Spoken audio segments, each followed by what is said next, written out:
দিন মায়ের গায়ে হাত তুলে ফেলছে। সন্তানের মা চোখের পানি ছেড়ে কাঁদেন আর বলেন, আমার আল্লাহ, যেই সন্তানের জন্য জীবন যৌবন সব আমি কুরবানি দিলাম রে মালিক,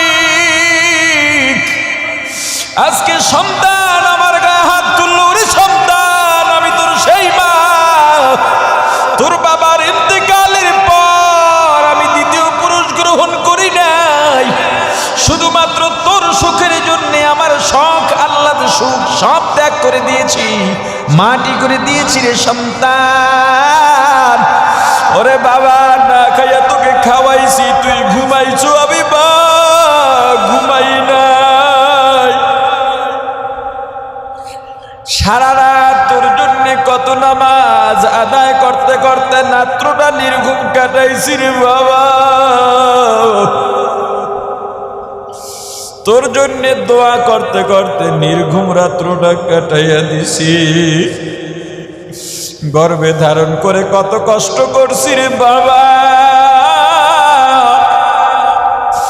গর্ভের বয়স যখন 8-9 মাস হয়ে গেছে, পেটে লাথি মারছো, আমি মা বিছানায় শুয়ে পড়ছি, মনে হইছে মারা যাব।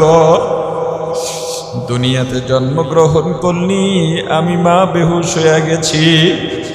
তুই কালো না ধলা না সুন্দর না বেটে নাকি লম্বা, তোর নাক উঁচা নাকি বোচা আমি দেখি নাই, সবাই গবেষণা করে, আমি শুধু চাইছি আমার সন্তান কই। শীতের রাত প্রসাব পায়খানা করে বিছানা নষ্ট করে, ঠান্ডা লাগছে চিৎকার দিছে, অনেকের ঘুম ভেঙে গেছে, সবাই বিরক্ত, এমনকি তোর বাবাও বিরক্ত, কিন্তু আমি মা বিরক্ত হই নাই। তুই অসুস্থ হয়ে গেলে আমি মা তোর সেবা করতে করতে নির্ঘুম রাত কাটাইছি। ওরে বাবা, মানুষের বাড়ি কাজ করতে গিয়া কত লাঞ্ছনা সহ্য করলাম, কত অপমানিত হলাম। বাবার এরপর তোকে বুঝতে দিই নাই, দিনের পর দিন কাজ করতে করতে আমার চেহারাটা কালো হয়ে গেছে, চামড়া পুড়ে গেছে। আজকে আমার গায়ে তুই হাত তুললি রে বাবা, আমি যদি তোর জন্য তাহাজ্জুদের দোয়া না করতাম আজকে মানুষ হইতে পারতি না। ওরে আলেম আলেম হইলি আমি মায়ের দোয়ায়, হে টাকাওয়ালা সম্মানী আমি মা যদি দোয়া না করতাম এত সম্মান পাইতি না। দোয়া করে, আল্লাহ আমার সন্তানের কোনো বিপদ দিও না। ও বোঝে নাই আমার গায়ে হাত তুলছে, তবে ওকেও একটা সন্তান দান করেন, ওকেও বাবা বানান। মার জন্য আলাদা একটা ঘর করে দিচ্ছে, বউয়ের সঙ্গে কথাবার্তা নাই, মাঝে মাঝে গিয়া খাবার দিয়ে আসে, মা ওই খাবার খায় আর সন্তানের জন্য বদদোয়া করে না, দোয়াই করতেছে। আল্লাহ ওদেরকে একটা সন্তানও দান করলো। কয়েকদিন পর সন্তান বাড়ি ফিরতে ফিরতে রাত হয়ে গেছে, 1টা-2টা বেজে গেল, দরজা খোলা, ভিতরে ঢুকে দেখে সন্তানের মা নিজের স্ত্রী নবজাতক সন্তান নিয়ে খেলাধুলা করতেছে। সন্তান ছেলে ডাক দিয়া বলে, হে বিবি, এখনো কেন ঘুমাও না? ছেলেটাকেও কেন ঘুম পাড়াও না? বিবি ডাক দিয়া বলে, স্বামী, সন্তানের মর্ম তুমি কি বুঝবা? ও স্বামী, 10 মাস 10 দিন গর্ভে ধারণ করছি আমি, প্রসাব করছে আমি বিছানা পাল্টাইছি, আবার প্রসাব করছে আবার কাঁথা পাল্টাইছি, আবার করছে আবার পাল্টাইছি, শেষে আমার শাড়ির আঁচল বিছায়া দিছি, ওটাও নষ্ট করছে, আবার শাড়ি পাল্টাইছি, এখন আর খালি জায়গা নাই, এজন্য বুকের উপরে নিয়ে শুকনায় ঘুম পড়াইছি। ওরে স্বামী, আমার সন্তানের জন্য দুনিয়াও ছাড়তে পারবো, তোমাকেও ছাড়তে পারবো, এই সন্তানই আমার সব। ছেলে আর দেরি করে না, একটা দৌড় দিয়া মায়ের ঘরের দরজায় গিয়া দাঁড়াইছে। ভেতরে মা নামাজের মধ্যে বসা, দরজায় ধাক্কা দিছে, মা গো দরজাটা খোলো। ভেতর থেকে মা সালাম ফিরাইয়া অনুনয় বিনয় করে, বাবা আবার কি অন্যায় করলাম? সেদিন মারছো, সেই ব্যথা আমার এখনো যায় নাই, তোর বউয়ের সঙ্গে আমার দেখাও নাই, কথাও নাই, বাবারে তবুও যদি ভুল হয় আমাকে আমি বৃদ্ধ হয়ে গেছি, দুর্বল, আজকে যদি মারো আমি আর বাঁচব না। এ ছেলে, হে সন্তান, আমি ফজরের আগে তোর ঘর ছেড়ে চলে যাব, আর পরিচয়ও দেব না। আমার পরিচয় তোর আর অপমানিত ছোট হওয়া লাগবে না। সন্তান রাগ হইয়া বলে, মাগো দরজা যদি না খুলো দরজা ভেঙে ঢুকবো। মা মনে করছে রাগ হইয়া দরজা যদি ভেঙে ঢুকে বেশি মারবে, তার চেয়ে দরজাটা খুলে দি। মা দরজাটা খুলে দিয়া হাত জোর করে সন্তানের সামনে হাঁটু গেড়ে বসে গেছে। সন্তান একটা চিৎকার দিয়া মায়ের পা দুইটা জড়ায় ধরছে।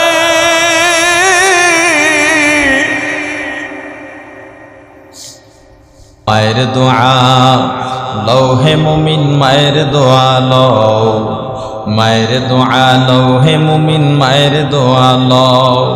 বিপদে পড়বে না তুমি যখন যেথায় যাও, বিপদে পড়বে না তুমি যখন যেথায় যাও। মায়ের দোয়া লও হে মুমিন, মায়ের দোয়া লও, মায়ের দোয়া লও হে মুমিন, মায়ের দোয়া লও। মা যখন দোয়া করে পৌঁছে যায় আরশ পরে। মা যখন দোয়া করে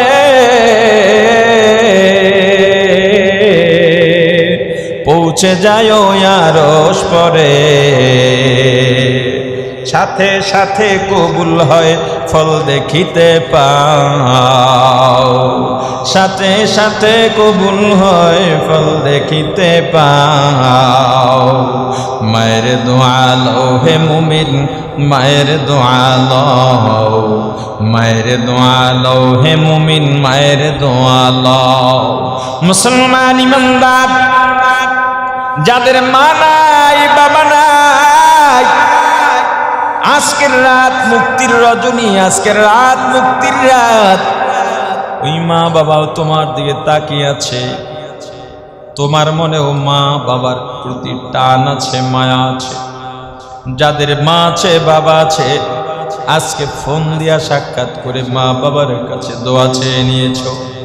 যার মা নাই বাবা নাই, দোয়াও চাইতে পারো না, সাক্ষাৎও করতে পারো না। আপনাদের মসজিদে রওনা দিলাম, বয়ান করব শবে বরাত মুক্তির রজনী। মায়ের কাছে ফোন দিলাম, মা আজকের বরাত, দোয়া চাই মা, যদি কোনো কষ্ট থেকে তাকে ক্ষমা করে দেবেন, বেশি বেশি দোয়া করবেন, আপনার ছেলে যেন আল্লাহর কাছে কবুল হয়ে যায়। বাবার কাছে ফোন দিয়া বললাম, বাবা একটু খাস করে দোয়া চাই, আমার চেয়ে বড় গুনাহগার আর দুনিয়ার মধ্যে নাই, তবু আপনাদের দোয়ার চেয়ে বড় কার্যকরী দোয়া আমার জন্য আর জীবনে হবে না। এই মা বাবার দোয়ার কারণে, মা বাবার কোরবানির কারণে আজকে আপনাদের সামনে এখানে বসতে পেরেছি। মা বাবা যদি জান প্রাণ দিয়া চেষ্টা না করতেন, মানুষ হইতে পারতাম না। মা বাবার যদি শাসন না থাকতো, মানুষ হইতে পারতাম না। ওরে আল্লাহর গোলাম, মা বাবা তোমার জন্য এত পরিশ্রম করেন, এত ত্যাগ করেন, এত কোরবানি করেন। ওই মা বাবার সঙ্গে অন্যায় করো না, মা বাবার অন্তরে কষ্ট দিও না। তোমার মা বাবা যদি তোমার সঙ্গে অবিচার করে, তোমার সঙ্গে অন্যায় করে থাকেন, এই যা এর ফলাফল তারা কিয়ামতের ময়দানে পাবেন। কিন্তু এর বদলায় তুমিও মা বাবার সঙ্গে কখনো অন্যায় করবা না। আমিও আমার মা বাবাকে সব সময় বলি, মা গো বাবা গো, আমার সঙ্গে যদি আপনারা অন্যায় করেন, আমার কিচ্ছু করার নাই, এর ফলাফল আল্লাহর কাছে আপনারা পাবেন। কিন্তু আমি আপনাদের সঙ্গে অসদাচরণ করতে পারবো না, যোগাযোগ বিচ্ছিন্ন রাখতে পারবো না। যতই রাগ হন না কেন, আমি মা বলে ডাক দিবই, আমি আব্বা বলে ডাক দিবই। জবাব যদি নাও দেন তবু মা বলে ডাকবো, আব্বা বলে ডাকবো। কারণ আপনাদের প্রতি আমার হক আছে, আমার দায়িত্ব আমি পালন করব। আপনারা যদি অন্যায় করেন, আপনাদের অন্যায়ের কারণে আমিও আপনাদের সঙ্গে অন্যায় করতে পারি না। হে মা বাবার সন্তান, এই রাতে আজকে মা বাবার সঙ্গে যারা অন্যায় করে দূরে রয়েছে, আল্লাহর কাছে যতই তওবা করো তোমার জন্য তওবার দরজাটা আল্লাহ বন্ধ করে রেখেছেন। যতই দোয়া করো দোয়া কবুলের দরজাটা তোমার জন্য বন্ধ হয়ে আছে। যতই ইবাদত করো কবুলিয়াতের দরজা তোমার জন্য বন্ধ হয়ে আছে। অতএব এই রাতে মা বাবার কাছে ক্ষমা চেয়ে নাও। তোমার মা বাবার সঙ্গে যতই তোমার দ্বন্দ্ব হোক না কেন, তুমি তো বন্ধু বান্ধবের সঙ্গে সময় কাটাও, তোমার চিন্তাও নাই, বড় আরামেই আছো, আনন্দে আছো। কিন্তু তুমি জানো না, যেদিন তুমি ঘর থেকে বের হয়ে এলা, তোমার মা তোমার বাবা ওই বাড়িতে ঘুমান না, খান না, ঠিকভাবে নাওয়াও নাই, খাওয়াও নাই। তোমার মা গভীর রাতে দরজাটা খুলে তোমার পথের দিকে তাকিয়ে তোমার অপেক্ষা করেন। আর ভাবেন, ওরে সন্তান, যতই অন্যায় করিস না কেন, যদি একবার এসে আমাকে মা বলে ডাক দিয়া ক্ষমা চাইতি রে সন্তান, আমি তোকে মাফ করে কোলে টেনে নিতাম। আমি মা সন্তানের অন্যায় মনে রাখতে পারি না। যারা গ্রাম ছেড়ে এই ঢাকায় বসবাস করেন, আপনার মা আজকে বাড়িতে, আপনার বাবা বাড়িতে, আপনি তো সারা রাত দোয়া করবেন আর কি চাইবেন আল্লাহর কাছে? আল্লাহ আমার সন্তানকে ভালো রাখেন, আল্লাহ আমার ব্যবসাকে ভালো করে দেন, আল্লাহ ঢাকায় যেন একটা বাড়ি করতে পারি। তুমি জানো না রে সন্তান, তোমার মা দোয়ায় বসেই শুধু তোমার জন্য দোয়া শুরু করে দেবে। বলবেন, আমার আল্লাহ আমার সন্তানকে সুস্থ রাখেন, আমার সন্তানকে ভালো রাখেন, আমার সন্তানকে বিপদ থেকে মুক্ত রাখেন। তোমার ভালো থাকার খবর পাইলে মা এত খুশি হন, তুমি নিজেও ততটা খুশি হইতে পারো না। বাবা দুনিয়ার থেকে চলে গেলেন, 5-7 বছরের ছেলে সন্তান রেখে দুনিয়ার থেকে বিদায় নিয়েছেন।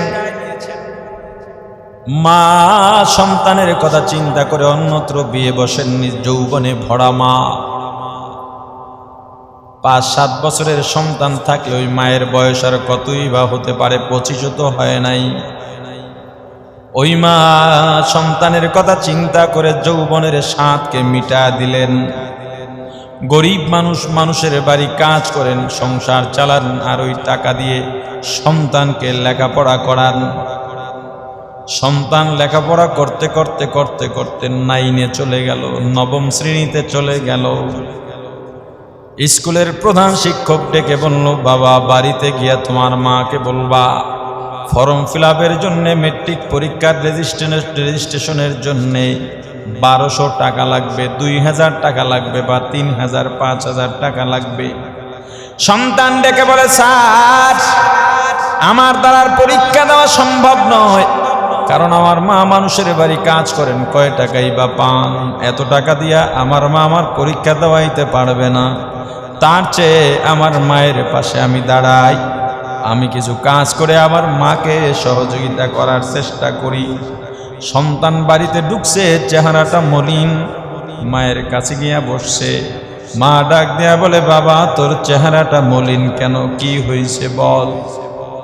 বলে, না কিছু হয় নাই, তবে আর লেখাপড়া করব না, তোমার কষ্ট আর সহ্য হয় না রে মা, আমি এখন থেকে তোমার সেবা করব, তুমি আর মানুষের বাড়ি কাজ করবা না, আমার কাছে ভালো লাগে না, কাজের বুয়া বলে, কাজের ঝি বলে তোমাকে মানুষ ডাকে। মাগো তুমি অন্যদের কাছে কাজের ঝি হলেও আমার কাছে তুমি মা। সন্তানের কাছে কোনো মা বাবাই খারাপ না। মা বলে বাবা তোর কি হয়েছে আমাকে বল, দেখি সমাধান করতে পারি কিনা। সন্তান ডেকে বলে মা, প্রধান শিক্ষক বলেছেন আমার ফর্ম ফিল আপ রেজিস্ট্রেশনের জন্য 5,000 টাকা লাগবে। মা একটা মুচকি হাসি দিয়া বলে বাবা, এই সামান্য কথাটার জন্য তুই এত অপেক্ষা কেন করলি, মুখটাও বা কেন মলিন? আমি যখন তোকে স্কুলে ভর্তি করিয়েছি তখনই আমি প্রধান শিক্ষক থেকে জেনে নিয়েছিলাম একটা সময় আসবে 4-5 বছর পরে বা 8-9 বছর পরে আপনার সন্তানের এত টাকা লাগবে পরীক্ষার জন্য। ওরে বাবা, তোর জন্য আমি টাকা জমায়ে রাখছি। সন্তান রাগ হয়ে গেছে, মা এত টাকা তুমি কেমনে জমাইলা? আমাদের খাওয়া দাওয়াই তো কষ্ট, ঠিকভাবে খাবারও জোগাড় করতে পারি না, এত টাকা তুমি কই পাইলা, কি করো তুমি বলো? মা রাগ হয়ে গেলেন, তুই কি তোর মাকে সন্দেহ করিস? বলে মা, তোমার এত টাকা তো পাওয়ার কোনো কথা না, তুমি কি চুরি করেছ নাকি অবৈধ পন্থায় টাকা জোগাড় করেছ? মা সন্তানকে থাপ্পড় দিয়া বলে, ওরে সন্তান, তোর জন্যে কত ত্যাগ করছি জানো আমি বলতে চাই নেই রে বাবা। বাজার থেকে 2টা ডিম আনতাম, 2টা ডিমই রান্না করতাম বা সিদ্ধ করতাম, 2টা ডিম আনতাম, একটা ডিম সিদ্ধ করতাম, তুই দেখতি 2টা ডিম আছে, একটা সিদ্ধ করে তোকে খাওয়াইতাম, রান্না করে খাওয়াইতাম। আমি যদি আর একটা ডিম না কিনতাম তোর ভালো লাগতো না, পছন্দ করতি না। আপেল খাইতে চাইতি, 2টা আনতাম, 2টা না আনলে একটা তুই আমাকে রেখে খাইতে না, এই জন্য আমি দেখাবার জন্যে 2টাই আনতাম। ওরে বাবা, আমি তোর জন্যে ভাত রান্না করতাম, সপ্তাহে 1-2 দিন আমি ভাত খাইতাম, তুই তো জানো না। আমি মা 2টা ডিমের একটা তোকে খাওয়াইয়া আর একটা ফেরত দিয়া টাকাটা জমা করতাম, একটা আপেল তোকে খাওয়াইয়া আর একটা আপেলের টাকা জমা করতাম। আমি ভাত রান্না করতাম তোর জন্যে, ভাতের মাত ভাতের ফ্যান আমি খাইতাম, তোকে ভাত খাওয়াইতাম রে বাবা। ঈদের সময় যত কষ্টই হোক না কেন তোর জন্যে নতুন জামা বানাইতাম, আমি পুরান কাপড়টা সাবান দিয়ে ধুয়ে আমি পড়তাম রে বাবা। এভাবেই তোর জন্যে টাকা জোগাড় করেছি। সন্তান পরীক্ষা দিয়া ভালো নাম্বার পাইয়া এলাকার মধ্যে সুনাম করলো। স্কুলের প্রধান শিক্ষক ডাক দিয়া বলল, বাবা তোমার যে শিক্ষা আর সামনে পড়ার দরকার নাই, এবার তোমার মায়ের পাশে দাঁড়াও আর একটা বিয়ে করো। আমার এলাকায় ধনাঢ্য একটা মেয়ে আছে, বিয়ে করো। সন্তান বলল, মায়ের কাছে আলোচনা না করে আমি বিয়ে করতে পারবো না, কারণ আমার মাই আমার কাছে সব। মায়ের সঙ্গে আলোচনা করার পর বলে, বাবা কথা তো ভালো কথা, চাকরিও হবে, বউও হবে, সব মাই চায় সন্তানকে বিয়ে করা, টুকটুকে একটা লাল শাড়ি পরায়া টুকটুকে বউ বাসায় আনতে। কিন্তু বাবা আমি গ্রামের মানুষ, মূর্খ সূর্খ মানুষ, আমার শিক্ষা নাই, আমার ঘর নাই, বাড়ি নাই, ওই শহরের দামি পরিবারের ধনাঢ্য মেয়ে বাড়ি আনলে কি মানাইতে পারবো নি? সন্তান বলে, মা যেই বউ তোমার কথা মানবে না, তোমার খেদমত করবে না, আমার মাকে কষ্ট দেবে, ওই মেয়ে আমি কোনোদিন ঘরে আনবো না। সন্তান শহরের মেয়ে বিয়ে করলো।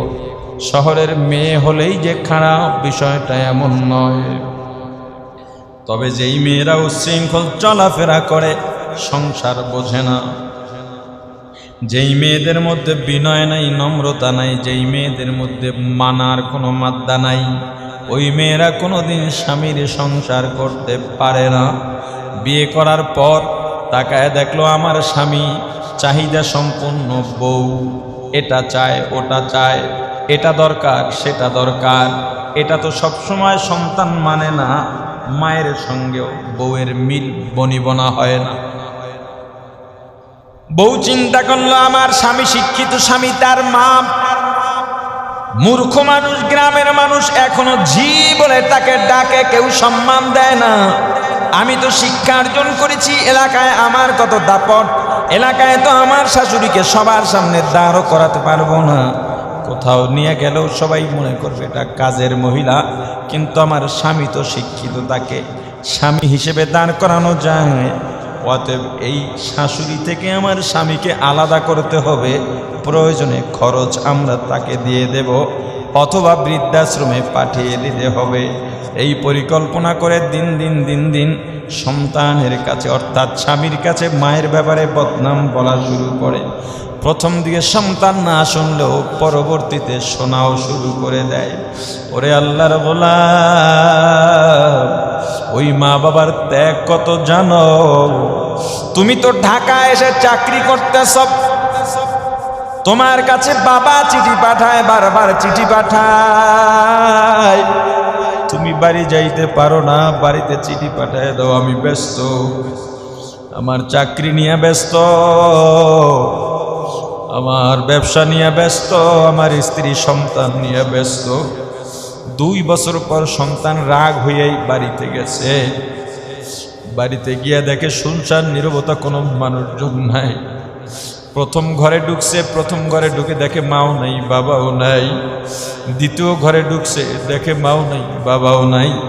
পেছনের ঘরে ঢুকছে, গিয়া দেখে মা শাক করতেছে, চেহারাটা শুকায় গেছে।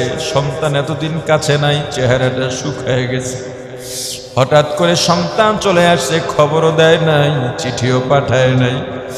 মা কাঁপতে কাঁপতে উঠে সন্তানকে জড়ায় ধরছে। মা একেবারে হোলার মতো হালকা হয়ে গেছে।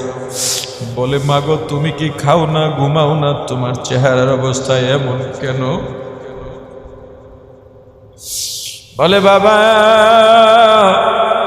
আমাদের খাওয়ারও কোনো স্টেশন নাই, খাওয়ার তরিকাও নেই, ঘুমের তরিকাও নেই। তোর বাবা আর আমি যখন প্রথম বিয়ে বন্ধনে আবদ্ধ হইলাম, কত জায়গা ঘুরে বেড়িয়েছি। যখন তুই দুনিয়াতে আইলি তখন আমাদের কোনো ঘোরার মন নাই, শুধু দুজনার একই চিন্তা, তোকে কিভাবে মানুষ বানানো যায়। মানুষ বানাইলাম, আবার দূরে চলে গেলি, আমরা দুজন আবার একা হয়ে গেলাম। এখন আমাদের সে আগের মতো ঘোরার জায়গা না, আমরা দুজন কষ্ট করে এই বাড়ি আর উঠান, বাড়ি আর উঠান। বলে, বাবা কোথায়? কয়, গিয়া দেখ, উঠানের মধ্যে তোর বাবা বসা আছে। গিয়া দেখে বাবা উঠানের মধ্যে বসে আছেন, মাথা নিচু করে। সন্তান সালাম দিয়া পাশে বসলো। বাবা সালামের জবাব দিয়ে আর কোনো কথা বলেন না। আবার জিজ্ঞেস করে, বাবা কেমন আছো?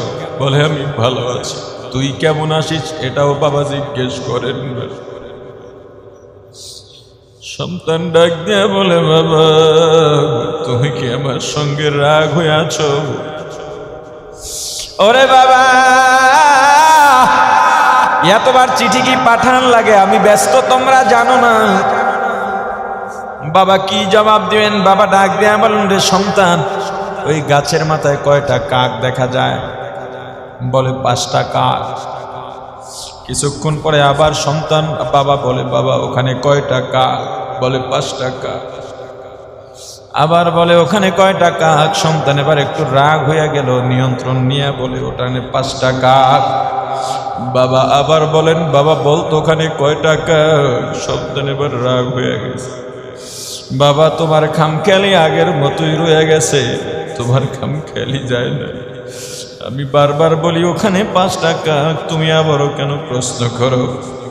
দরজার মধ্যে সন্তানের মা দাঁড়িয়ে আছে, তাকে দেখতেছে সন্তান আর বাবার দৃশ্য। বাবা সন্তানের মাকে ডাক দেয়া বলে, অমুকের মা, আমাদের টেবিলের ড্রয়ারের মধ্যে সেই পুরাতন ডায়েরিটা একটু নিয়ে আসো। ডায়েরিটা এনে বাবার কাছে দেওয়ার পর বাবা সন্তানের হাতে দিয়ে বলেন, বাবা অমুক নাম্বার পৃষ্ঠা খুলে একটু পড়ো। সন্তান ডায়েরি পড়তেছে, আজ থেকে 25 বছর আগের তারিখ দেওয়া। বাবা লিখছে, আজকে আমার সন্তানের বয়স 2 বছর হলো। আমি উঠানে বসা আছি, আমার সন্তান আমার কাছে এসে বসলো, আমার কোলে চড়ে বলতেছে, আব্বু ওটা কি? কথাও ঠিকভাবে মুখে ফোটে নাই।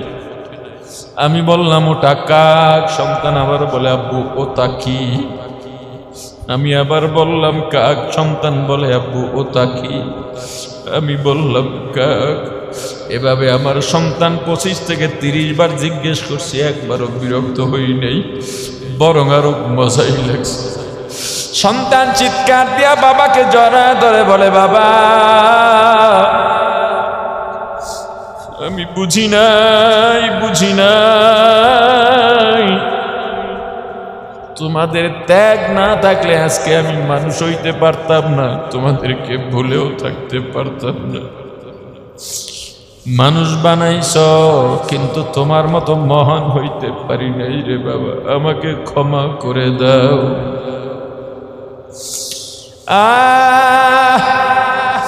বিবি বারবার স্বামীকে বলে, তোমার মায়ের সঙ্গে আমার বনে না। সন্তান হঠাৎ একদিন মায়ের সামনে দাঁড়ায় বলে, মা আমার বিবি শিক্ষিত, তুমি সব কিছু বোঝো না, তুমি মূর্খ মানুষ, আমার বিবির সঙ্গে তর্কে যাইবা না। মা অবাক হয়ে গেছে, বাবা তুই কি আমার সন্তান আছিস নাকি অন্য কেউ কথা বলছিস? আমার সামনে তুই তো কোনো সময় কথা বলিস নাই, তোর বিবি কি বললো না বললো আমার কাছে জিজ্ঞেস না করেই তুই আমাকে শাসন করতে শুরু করলি। আসলে কানের কাছে যে থাকে মানুষ তার কথা বেশি শোনে। আবার এভাবে নালিশ করার পর একদিন মায়ের কাছে গিয়া সন্তান ধমক দিয়া বলে, মা যদি না শুধরাও আমার শিক্ষিত সমাজে চলা লাগে। আমার স্ত্রী শিক্ষিত মেয়ে, তার পরিবার উচ্চ বংশ মর্যাদা সম্পন্ন, তাদের এলাকার মানুষের সামনে তাদের মাথা উঁচু করে তারা চলে। ও মা যদি তার সঙ্গে আর একবারও দ্বন্দ্ব করো তোমাকে বৃদ্ধাশ্রমে দিয়ে আসবো। মা চোখের পানি ছেড়ে কান্না শুরু করে দেয়। এভাবে যাইতে যাইতে যাইতে যাইতে কয়েকদিন পর এভাবে বারবার ঘুরতে ঘুরতে একদিন মায়ের গায়ে হাত তুলে ফেলছে। সন্তানের মা চোখের পানি ছেড়ে কাঁদেন আর বলেন, আমার আল্লাহ, যেই সন্তানের জন্য জীবন যৌবন সব আমি কুরবানি দিলাম রে মালিক,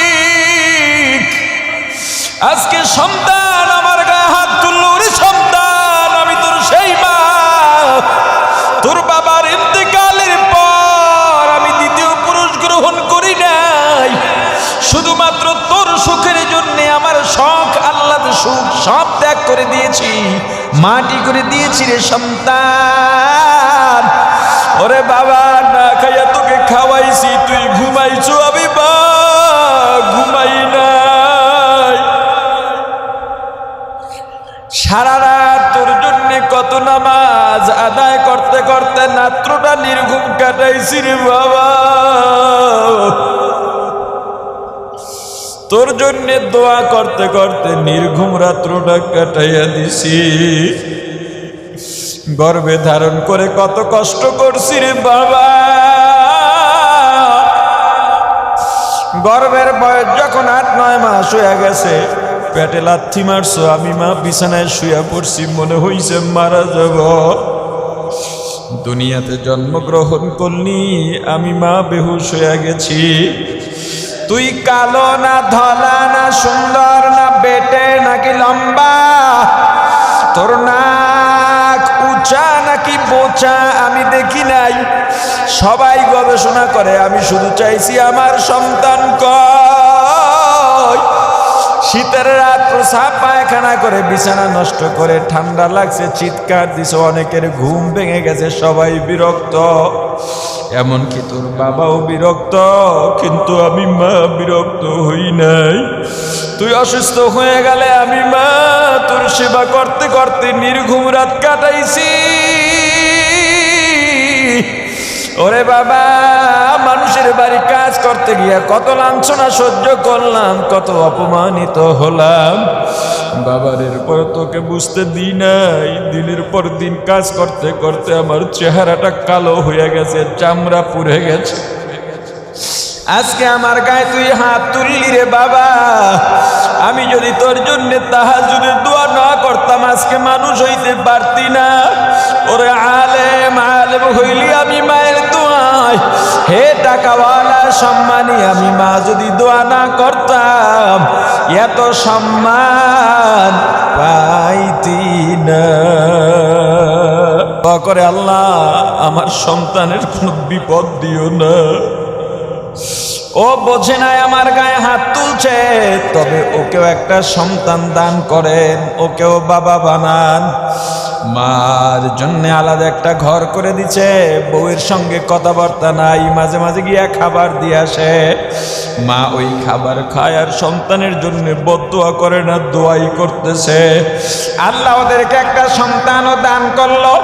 কয়েকদিন পর সন্তান বাড়ি ফিরতে ফিরতে রাত হয়ে গেছে, 1টা 2টা বেজে গেল। দরজা খোলা, ভিতরে ঢুকে দেখে সন্তানের মা নিজের স্ত্রী নবজাতক সন্তান নিয়ে খেলাধুলা করতেছে। সন্তান ছেলে ডাক দিয়া বলে, হে বিবি, এখনো কেন ঘুমাও না?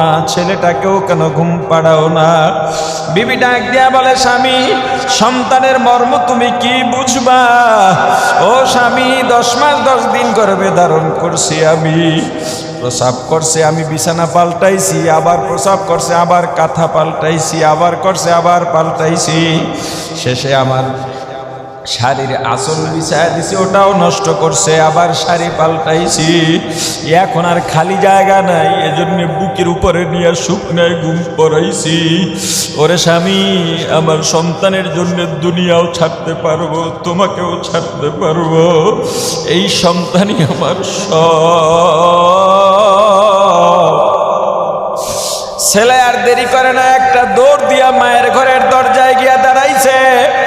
ভেতরে মা নামাজের মধ্যে বসা, দরজায় ধাক্কা দিছে, মা গো দরজাটা খোলো।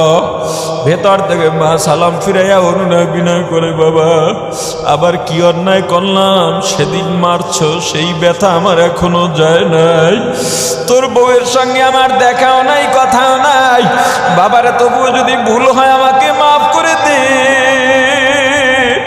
আমি বৃদ্ধ হয়ে গেছি, দুর্বল, আজকে যদি মারো আমি আর বাঁচব না।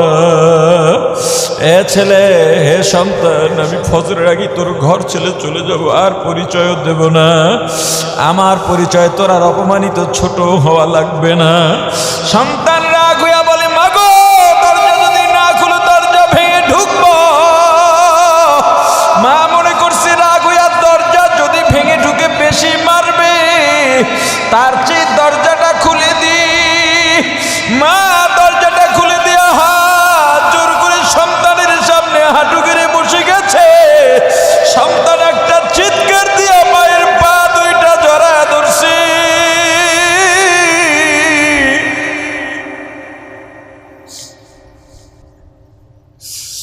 আর ডাক দিয়া বলে, মা বুঝি নাই, বুঝি নাই, বুঝি নাই।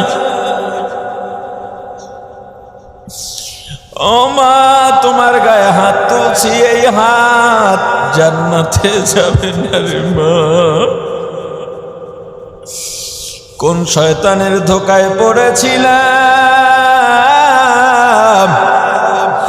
তোমার ত্যাগ আর কোরবানি না হইলে আমি আজকে মানুষ হইতে পারতাম না। কিন্তু আফসোস, মানুষ হইয়া অমানুষ হইলাম। ও মা, তোমার যত শাস্তি দেওয়া আমাকে দাও, আমি আর মানুষ নাই।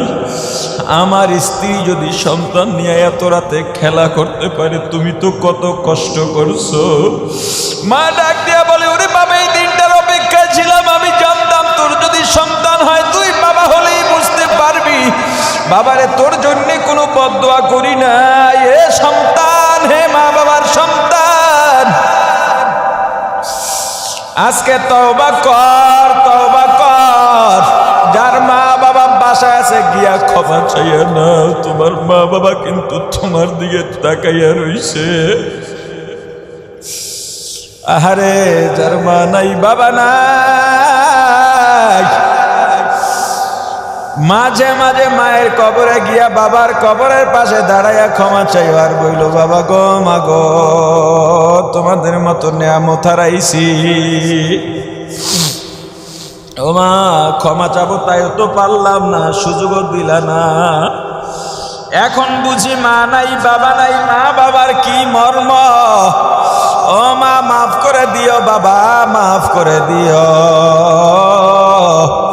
ওরে আল্লাহর গোলাম, যদি মা বাবার সঙ্গে অন্যায় করে থাকো, অবাধ্য হয়ে থাকো, আজকে রাতেও আল্লাহ তোমাকে ক্ষমা করবেন না। আল্লাহ আমাদের মাফ করেন।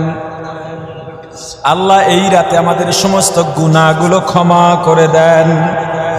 আল্লাহ জীবনে যত আমল করছি সব ভুল ত্রুটি ক্ষমা করে কবুল করে নেন। বলেন আমিন। আরো জোরে বলেন আমিন। যতটুকু আলোচনা করেছি, আলোচনায় যত ভুল আমার পক্ষ থেকে, যত ভালো আল্লাহর পক্ষ থেকে, আমার ভুলগুলো শুধরাইয়া আল্লাহর ভালোগুলো গ্রহণ করার তৌফিক দান করে। সবাই মিলে দোয়া করব, মন খুলে লম্বা দোয়া করব জীবনের গুনার জন্য, এই জাতির জন্য দোয়া হবে। দোয়ায় শরিক না হলে কোনো গুনাহ নেই, কিন্তু বড় নেয়ামত থেকে বঞ্চিত হওয়ার শঙ্কা আছে। কারণ এখানে একজনের দোয়া কবুল করলেও তাকে উছিলা করে আল্লাহ সবাইকে মাফ করে দেবেন। ইবলিস চায় না আপনি দোয়ায় শরিক হন, কারণ ইবলিস জানে এখানে একজনের দোয়া কবুল করলেও আল্লাহ সবাইকে মাফ করবেন। ইবলিস বলে, তোকে নিয়ে যুগ যুগ ধরে আমি সাধনা করেছি, আর তুই একবার আমিন বলেই সব গুনাহ মাফ করে নিবি, এটা হয় না। চল আজকে আর দোয়ায় শরিক হওয়ার দরকার নাই। আমরা কি ইবলিসের চালে পা দেব? ইবলিসের ফাঁদে পা দেব? সবাই দোয়া করব, দোয়া হবে ইনশাল্লাহ। আজকে বয়ান যত কম হয় ততই ভালো। আজকে নিজে নিজে ইবাদতের রাত, নিজে নিজে ইবাদত করার দিন। বেশি বেশি নফল ইবাদত, জিকির, তেলাওয়াত, নামাজ, দরুদ শরীফ পড়া, এই চারটা আমলই আজকে করবেন। নামাজ, দোয়া, ইস্তেগফার, জিকির, তেলাওয়াত, দরুদ শরীফ, পাঁচটা। নামাজ, দরুদ শরীফ, জিকির, দোয়া, ইস্তেগফার, তেলাওয়াত, এই পাঁচটা আমল একের পর এক করতেই থাকবেন ফজর পর্যন্ত। ফজরের আগে আগে ঘুমাইয়া যাইবেন, জোহরের সময় উঠবেন। তো যদি দেখেন আপনার গভীর রাত জাগ না থাকলে ঘুমাইয়া যাইতে পারেন, ফজর কাজা হইতে পারে, তাহলে আপনার আমলের দরকার নেই, এখনই গিয়ে ঘুমাবেন। এটাই আপনার জন্য বেশি উপকারী। আমি কি কথা বুঝাইতে পারতেছি?